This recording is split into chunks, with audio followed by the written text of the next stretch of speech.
gente, aqui estamos nós, mais uma vez, o terceiro vídeo, dando continuidade aqui no Clube de Leitura do Cerrado, CLC, e a gente vai discutir os livros que a gente leu. O último tema foi biografias. A gente tá aqui no... Em outro cenário de CGI, porque as pessoas não acreditam que Brasília é um lugar que existe. Aqui é o pontão. Que tem aqui verde. Aqui é o pontão de Brasília. Caraca, eu moro aqui desde que nasci e não sai esse aqui que chamava Pois pontão. a gente tá aqui de verdade, tá? Inclusive vocês vão escutar pelos barulhos, pelo vento, provavelmente. E vocês vão ver pelos bichos que estão aqui na volta, mas a gente tá no pontão. Enfim, os livros que a gente leu, né, que nós... Lemos, é verdade. Meu Deus. Às vezes trava. Foi biografia, cada um leu um aqui, né? Espero que todo mundo tenha lido. E a gente vai comentar um pouquinho. Teve gente que sugeriu que a gente fizesse o vídeo junto, né? Do tema da próximo CLC. E a gente vai fazer isso agora. Vai fazer isso agora que economiza. Esse é um processo de aprendizado, de prototipação, então a gente vai testando e vai fazendo e vai mudando. Exatamente. Então, Até chegar o dia que a gente vai poder chamar o pessoal pra vir fazer, né? O Clube de Leitura junto com a gente. Vai ser top, vai ser top. Enfim, começar, quem vai começar? Você é o começa. host. Eu sou o host hoje, né? O livro que eu li... Opa. Nossa, vamos uma fotinha, depois a gente mostra a foto. Foi do Alan Moore. Quem não conhece Alan Moore, ele foi o cara que escreveu Watchmen e V de Vingança. Acho que são as obras mais famosas que ele fez. Mas tem muita coisa também que ele fez. Esse livro aqui é grande, assusta, mas na hora que você vai ler tem muita imagem. E aqui, ó, essa é a jacket, é de cor essa capa aqui, parece, e tem tipo, em alto relevo a cara do Alan Moore, né? Então aqui tem a vida dele, cheia de imagens aqui dos quadrinhos que ele fez, que aqui é trabalho com Nossa, não para de cair coisa. Então tem Liga Extraordinária, que também virou filme, uma porcaria. Aqui tem várias obras que ele fez, desde o comecinho lá que ele fazia tirinhas de um gato, até romance, né, A Voz de Fogo, e o último que ele fez, que é Jerusalém, que tem 750 mil palavras, pelo que eu lembro. O cara era meio maluco, os roteiros dele eram meio gigantes aqui, vamos ver se eu acho a imagem. Mas enfim, tem muitas curiosidades, por exemplo, esse do Ian Fleming, o cara que criou James Bond, né, ele fazia fanzine e o cara escreveu uma poesia lá no meio. E aí o processo de criação do Alan Moore, ele faz o roteiro, tipo assim, Piada Mortal, que ele fez do Batman, tem acho que 50 páginas, e o roteiro tinha 200 páginas, para 50 páginas de quadrinho. Então, cara, aqui ó, esse aqui é um dos roteiros que ele fez, ó. Nossa, que legal. Aí você pensa, aqui cada uma personagem e cada capítulo que ele faz. Aí você acha, pô, é grande, mas esse aqui é só um pedaço, porque é muito maior. Parece jogo de stop. Então ele tinha todo planejado da primeira página, o que o personagem ia fazer até a última, em cada quadradinho, assim, ó. Gente, agora, convenhamos. Aí você vai lá querer escrever o seu livro, acha que é só sentar na frente do Word e escrever meia dúzia de palavras. Não é assim que funciona. Nossa, e o processo produtivo dele é meio maluco, né? E são várias fases. No começo ele tinha... Nossa, meio maluco! Depois é assim... Na metade do livro acaba o que ele escreveu, de quadrinhos tem cheio de fotos aqui e coisas dele. Aí da metade pro final, ele vira um mago. Ele vira um mago. Ele começa de verdade? Sim, ele começa a estudar magia. Tem foto dele. Ele vira um mago. Tem foto dele vestido e começa de magia? Acho que não, mas ele começa a fazer rituais e coisas de teatro e música, só que as músicas dele são horríveis. E aqui, bem maluco ainda, né? Tem cara de... Esse aqui tá mais normal. Ele tá mais normal do que aquela A galera que não conhece a vida dele, já vi muita gente falando que acha ele um saco, um porre, mas depois fui ver que na verdade tem a ideologia dele meio lá. Que ele tipo, chama ele pra dar entrevista e fala, não, porque eu tenho que ir fazer um negócio beneficente agora. E a pessoa acha que ele tá zoando, mas ele vai realmente fazer. Então não tá nem pra dinheiro, não é que ele abriu mão dos direitos de Watchmen, ele passou tudo pra outra galera. Gente, a gente vai ter que ficar mudando o frame de vez em quando, porque a luz tá mudando e aí a gente tá tendo que mudar de posição o tempo todo, então vamos com a gente. Enfim, vou encerrar meu livro aqui. Provavelmente eu vou falar dele no meu canal depois mais detalhado. E eu espero que tenham entendido o que eu falo, porque tem gente que fala que não entende o que eu digo. Então agora, quem vai falar? Debs? Você olha pra mim. Que você é ótima falando. Não, bom, eu li a biografia do Papai Noel. Muito bem. E fui amplamente zoada por causa disso. Não foi zoada, a gente adorou. Me zoaram até nos comentários. Uma pessoa falou que aquela menina morena não entende nada de biografia, porque ela escolheu a biografia do Papai Noel. E eu tô tipo... Eu tenho um especial de Natal. Eu queria ler, o negócio tivesse a ver. Mas... E tipo, dá licença, a gente lê o que a gente quer, tá, galera? Desculpa. Tipo assim, é um país livre. A gente faz o que a gente quer. O que acontece? Eu já li um livro que tem até resenha no canal, que chama O Homem que Inventou o Natal. E é um livro sobre como Charles Dickens, meu amor eterno... Sou crush histórica. Meu crush... Como que ele influenciou na forma com que a gente festeja o Natal hoje, que era totalmente diferente.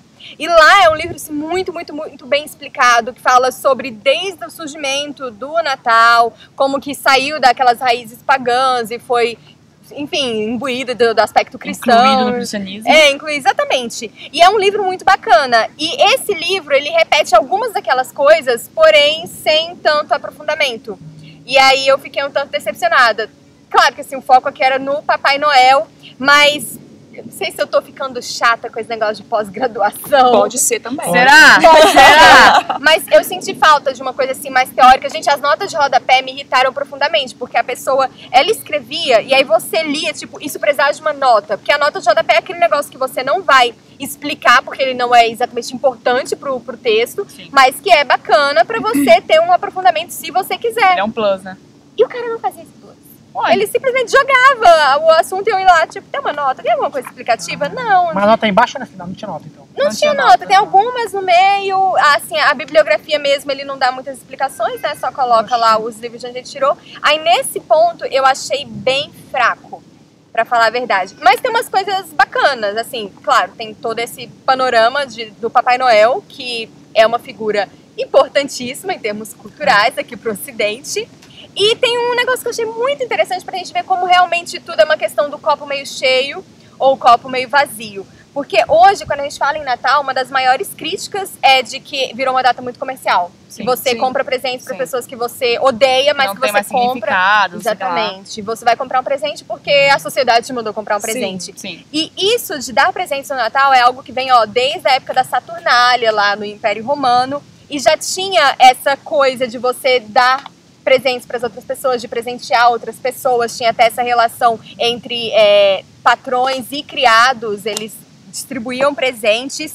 E isso foi ficando mesmo quando o Natal foi virando cristão. Uhum. E aí, o que acontece? Tem aqui no comecinho, o relato de um bispo, acho que era um bispo, falando que ele achava muito interessante essa ideia de trocar presentes porque mostrava um desapego material. É justamente o contrário do que a gente pensa hoje. É verdade, que né? distribuir presente é justamente você tá muito apegado ao que é material e você tem que mostrar. Não, mas então no caso do bispo, às vezes era uma coisa sua que você dava pra pessoa, não pra ser considerado desapego. Não, ele pensava, tem isso também, mas a questão do dinheiro, você tá abrindo mão do seu beleza. dinheiro pra comprar alguma entendeu? coisa e dar Você pra tá uma fazendo um outra gesto pessoa. que é totalmente achei não isso egoísta pra outra lindo. pessoa. Tipo, você tá gastando dinheiro, energia Ponto. pra outra pessoa. É um ponto interessante. E Sendo assim, que ela não fez nenhum favor pra você, tipo, que você tem que retribuir. Tipo assim, é Exato. totalmente de graça. Entendi. E assim, Legal. da minha parte, pelo menos Natal pra mim é isso. É lindo Natal.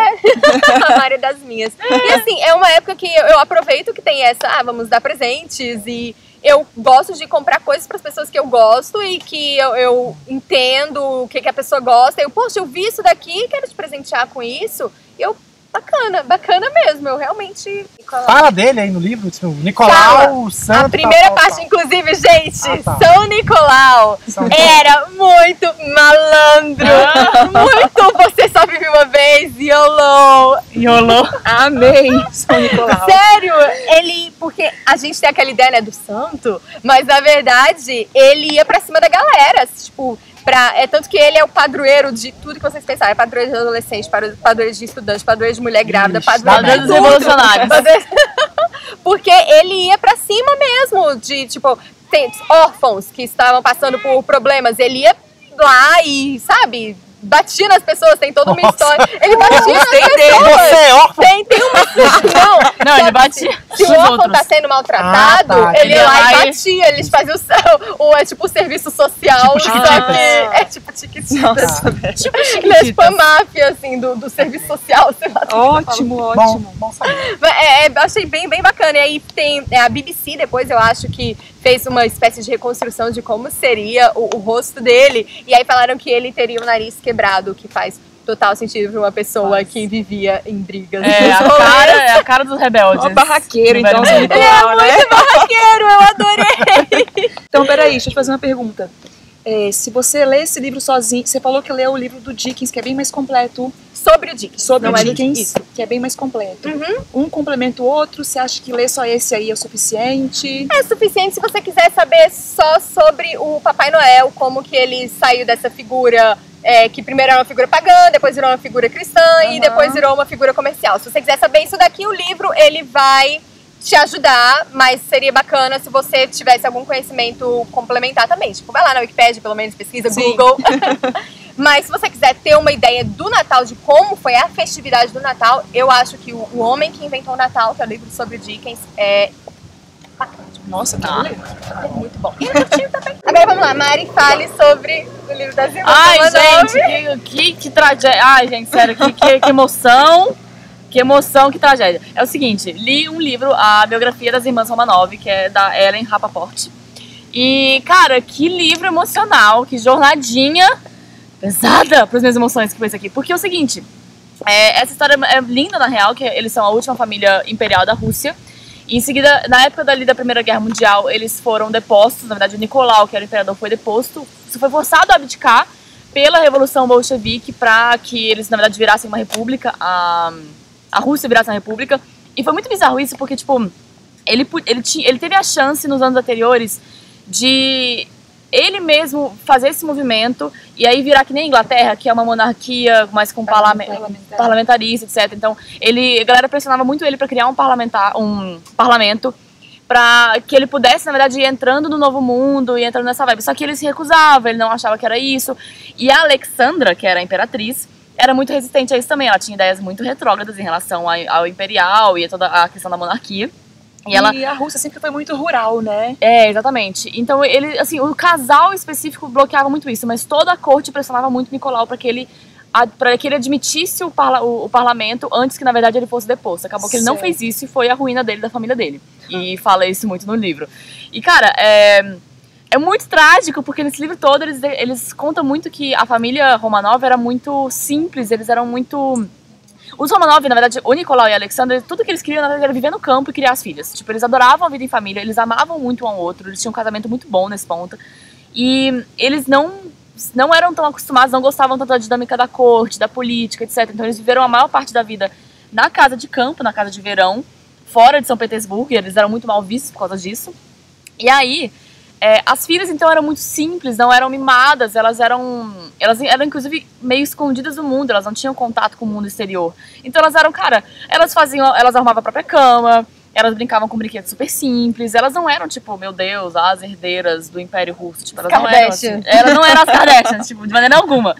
Elas eram super simples. E aí você começa a se apegar a esses personagens, porque, cara, cada uma delas tem sua personalidade, tem seu jeitinho de ser, cada uma tinha um brilho. E é muito trágico você ler esse livro, porque você tá lendo isso, você tá vendo que elas são lindas e aí que elas estão fazendo planos pro futuro, e você sabe que elas morreram fuziladas. Tipo, é pesado, velho, é muito pesado nesse sentido, porque você sabe que tudo aquilo que tá sendo construído por eles, os planos que eles estão fazendo, e os sonhos de simplicidade, tipo, o Nicolau não queria mais nada, tipo, da vida além de morar no campo e criar as filhas. Na verdade, ele também tinha o Alexei, que era o último herdeiro, que era o menino mais novo, ia virar... Ele tinha hemofilia, então ele era mega doentinho e tal. Então tudo que o Nicolau e a Alexandra, que eram o imperador e a imperatriz, queriam da vida era morar no campo e criar os filhos, tipo. Tanto que, quando ele abdicou, o Nicolau falou, tipo assim, cara, porque muito da revolução tinha medo que ele fosse, tipo, pra Inglaterra e liderasse depois um movimento de retomada do poder. E ele falava, gente, eu só quero ir pro campo criar minhas filhas, é só isso que eu quero. Tipo, eu não vou incomodar vocês, eu prometo a vocês. Então, eles eram muito simples.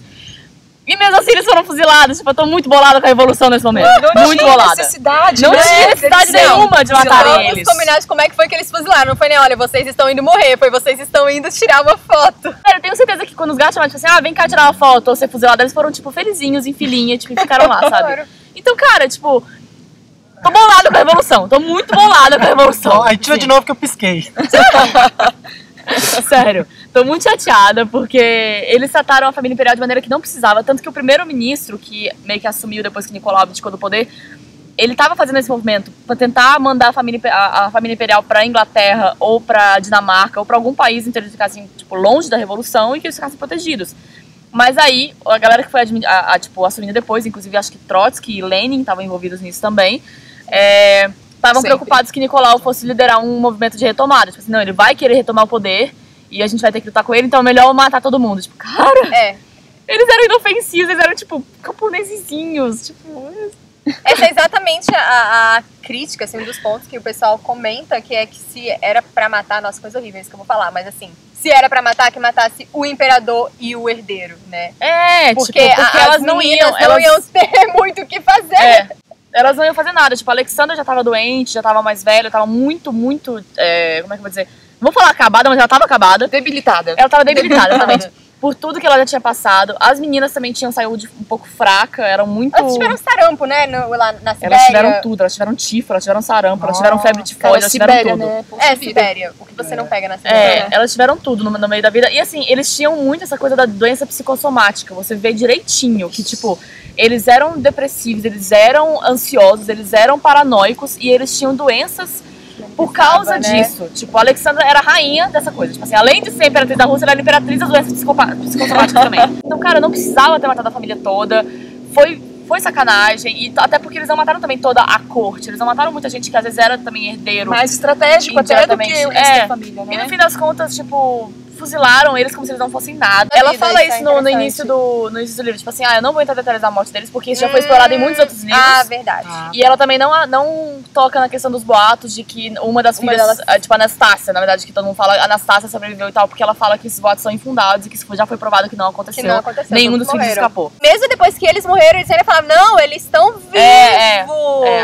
Mas eles não estavam. E aí eles enterraram os corpos separados. E daí que vieram os boatos, que depois quando descobriram, eles contaram lá e opa, tá faltando gente. E aí veio todo esse... Parece que era o Alexei e a Anastácia e a Maria. Depois descobriram... Em 2009 descobriram que era a Maria. Tem o Rasputin também, que ó... o Rasputin é uma figura muito também. Rasputin é uma figura, é uma figura, tipo, ponto. Mas esse livro aqui é muito legal porque ela explora muito de maneira, tipo, imparcial o Rasputin. Tipo assim, cara, tem gente que falava que ele era muito influenciador, que ele era manipulador, que ele tava botando ideias erradas na cabeça da Alexandra, principalmente. Era a Alexandra que acreditava mais nele.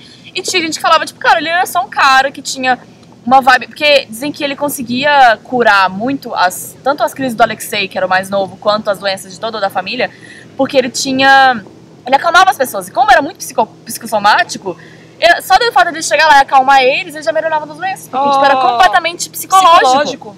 E aí achava, tipo assim, nossa, ele é um mago, ele é mágico, tipo assim, cara, ele chegava lá e acalmava, tipo, era só isso que ele fazia. Era só ciência, gente. Era só psicologia pura, entendeu? Então, cara, esse livro é muito emocional.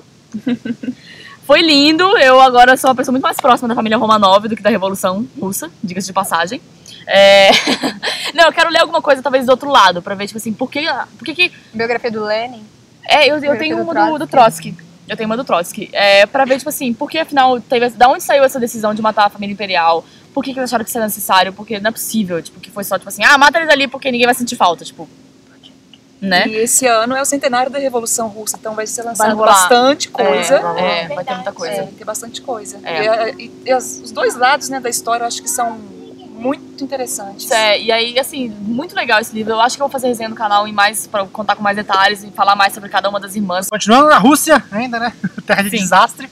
A Isa vai falar do livro dela, que tem tudo a ver também, um pouquinho, né? Não é bem na Rússia, né? Não, mas finaliza na Rússia. Quando ela mostrar o livro, vocês vão entender. O que a família Romanov tinha de simplinha, de, né, fofinha, esse aqui não, né? Megalomaníaco, assumido. E, gente, é muito legal esse livro. Apesar de ele ser fininho e cheio de figura, ele é um livro que dá um resumão, assim, de quem foi Napoleão Bonaparte, né? Um menino simples que nasceu lá na ilha do Corso, lá, que não era um aluno brilhante, só gostava de geografia e história, mas matemática mais ou menos, mas era um estrategista, assim, brilhante, e foi subindo na carreira militar, né? Começou desde lá de baixo mesmo, e virou o imperador da França, que na época saiu conquistando e derrubando todo mundo, né? Conquistas militares grandiosas, como foi a da Áustria, e conquistas militares fracassadas, como foi a da Rússia. A da Rússia, mega fracassada. Né? Foi na campanha da Rússia que começou a decair, né, o Império Napoleônico. Ele não conseguiu entrar de jeito nenhum, só que ele falou que a grande culpada que foi a Inglaterra, que não entendeu o que ele estava querendo fazer. Burrões. Por que a Inglaterra não se deixou ser conquistada? Ia ser tão mais fácil.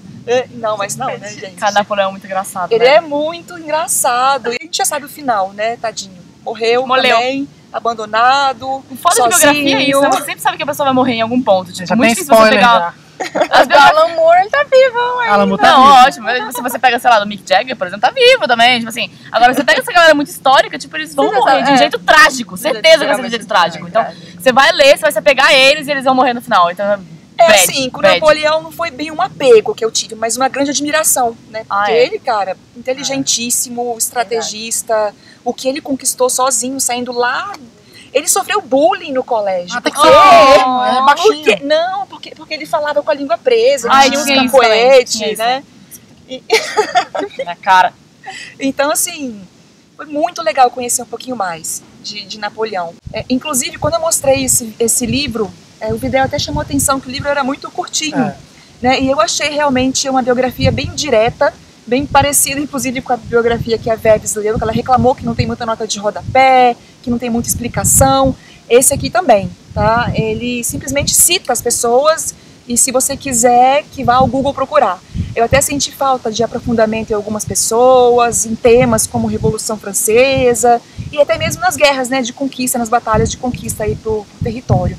Então, essa edição deixa um pouquinho a desejar por causa disso, apesar dela ter muita figura, que é uma coisa legal. E esse autor aqui, André Marrois, ele é conhecido por ter biografias de pessoas como Balzac, Dickens e Dumas. E só que a melhor biografia de Napoleão, dizem que quem escreveu foi o Dumas.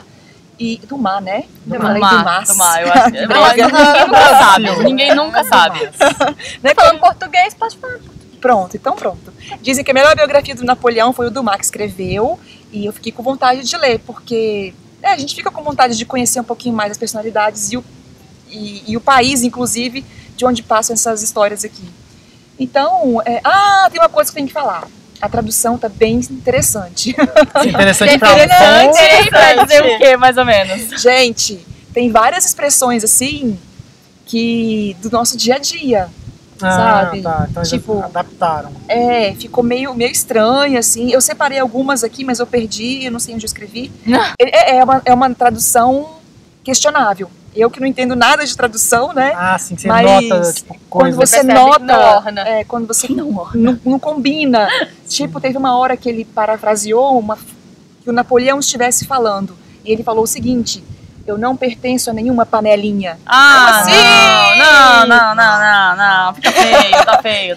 Então, e tem umas coisas assim, tá? Então, assim, eu recomendo essa edição, porque ela é simples, ela é direta, mas se você quiser se aprofundar um pouquinho mais, escolha outra, tá?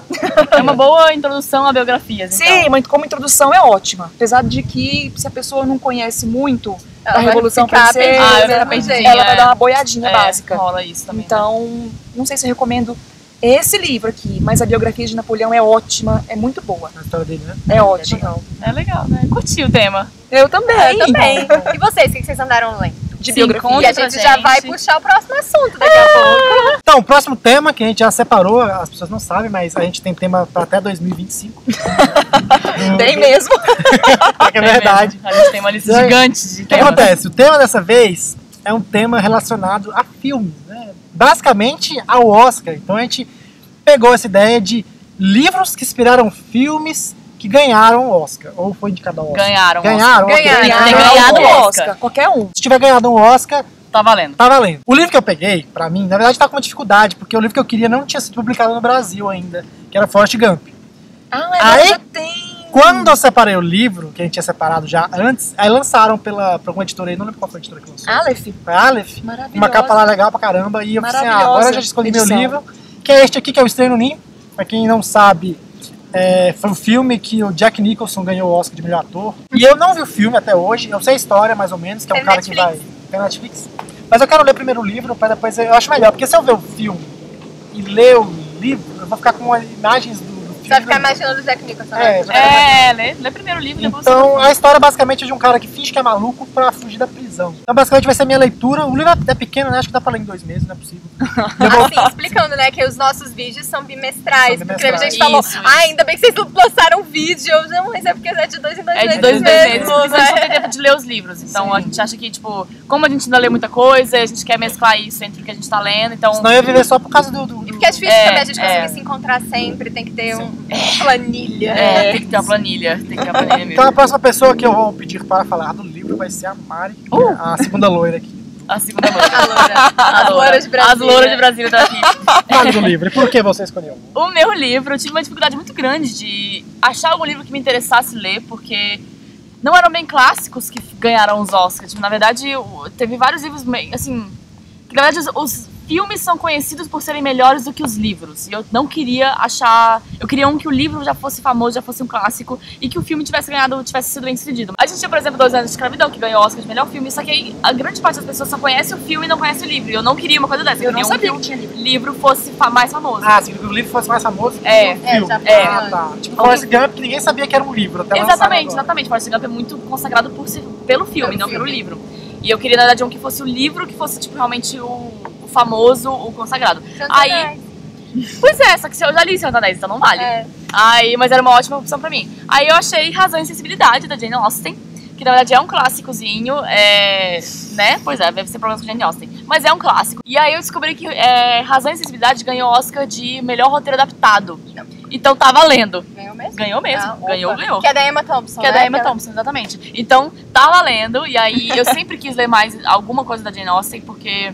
Eu quero entender um pouco por que é toda essa coisa em volta dela. Tipo, eu gostei muito de Orgulho e Preconceito, mas eu não terminei de ler, eu não li até o final.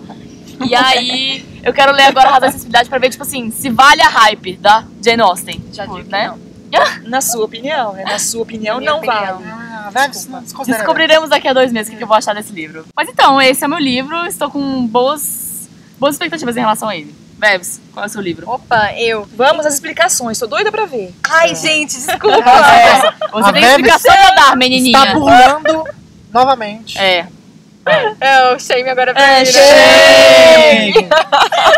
O seguinte, na verdade, quando a gente tinha planejado fazer esse vídeo pra escolher um livro sobre o que teria ganhado o Oscar, eu tinha pensado no Pigmaleão, que deu origem ao Minha Bela Dama, Audrey Hepburn e tal. Mas aí depois, eu não sei, não quis mais. Mudei de ideia, gente, acontece, as pessoas mudam de ideia. Sim. E aí eu vi que a Zaha tinha lançado essa edição maravilhosa da Bela e a Fera. Bonitinha mesmo. Né, linda, e eu tenho andado estudando algumas coisas sobre a Bela e a Fera, sobre esse tipo de história, né, que envolve uma garota Síndrome que de ela... Estocolmo.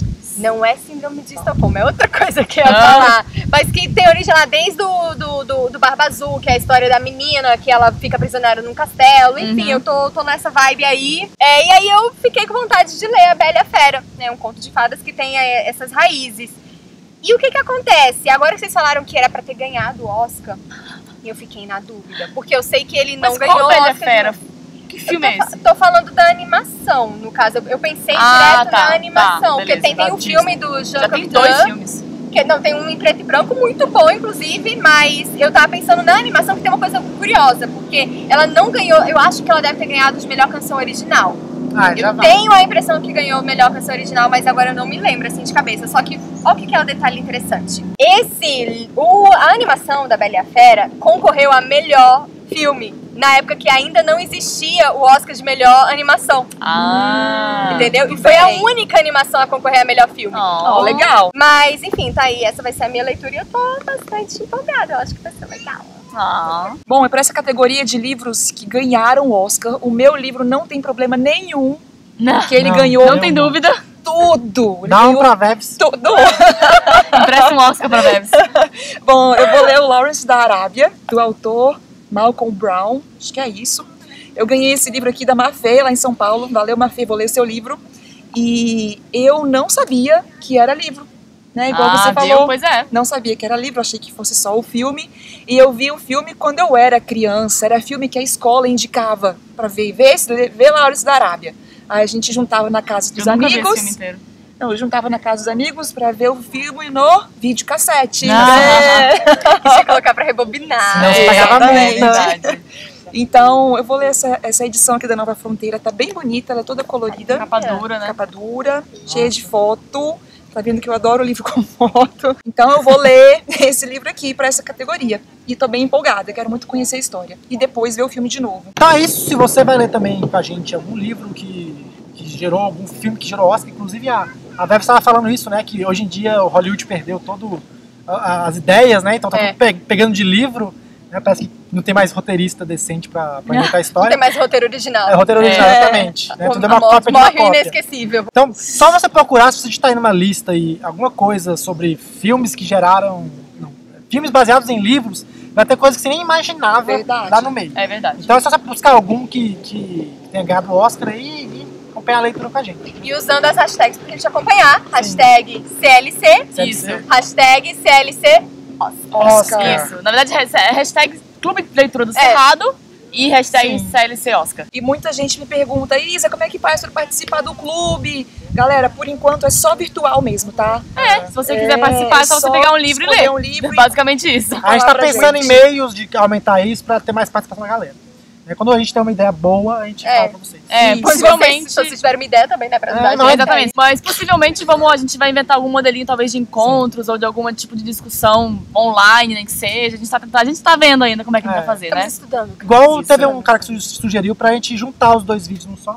Que é o que a gente fez agora. Obrigada. É enorme. Então é isso, espero que tenham gostado do tema. Não esqueçam de fazer as recomendações que nós demos, né? Das hashtags. E a gente espera vocês daqui 2 meses, todo mundo junto aqui de novo, pra falar das nossas leituras e do próximo tema também. Então é isso, gente. Forte abraço. Beijo. E até Tchau. logo.